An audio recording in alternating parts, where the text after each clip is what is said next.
Well, good afternoon, Java 2 students. Today we're going to talk about access control and, in particular, broken access control. What is access control? Access control is basically a way of limiting users to a system, um, usually based upon a set of rules. It's also referred to as authorization. It will grant users access to content and functions based on policies of a system, and it's usually performed after authentication. Authentication being you prove who you are, for example, a username and password, and then it's used to direct the user to their authorized content. Oftentimes, access control is based upon the principle of least privilege, which just means allowing the code to run only the permissions needed to complete the given or required task.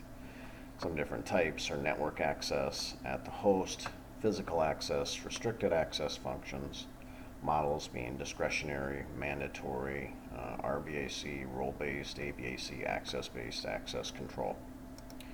But what we're talking about is broken access control, which oftentimes developers overestimate the difficulty to um, manage.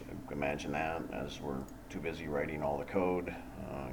It's kind of hard to pay attention to everything. This oftentimes results in unreliable control mechanisms. It's not always designed with thought, but rather just evolves along with the website. And it can result in a set of ad hoc rules that become very hard to understand and unruly as time goes by. The flawed mechanisms become easy to exploit because they are so large and easy to see. Somebody can simply create a function and request to do something that they shouldn't be allowed to do, and access is granted, and then the hacker can expose the flaw and do pretty much whatever they want by changing their privileges. You can delete content, view unauthorized material, or even make themselves an admin, in which case they can do whatever they want. The administrative interface, if they do get a hold of that, it's basically used to manage the site, users' data, and the content.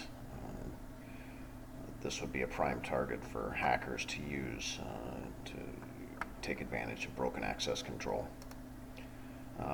In different environments that are affected, basically any known server, application server, or web application environment are all susceptible to some type of control issue. Even static sites can be affected depending on if they are configured appropriately. They can still be vulnerable to attack. You do need to determine these vulnerabilities if you want to protect yourself. Policies need to be designed that are clearly documented. As always, document, and show you've got enforcement in place. The lack of policies will create vulnerabilities, which will, of course, expose your flaws. Check the code. Often well-structured, modular, and centralized code is much more stable and harder to break into. You do need to understand how the website is administrated, whether it's remotely or how changes are made or transported to the server. And you also need to protect yourself, have policies in place, use an access control matrix. What types of users can access the system? What functions do the users have? And test extensively. All will help protect yourself from broken access control.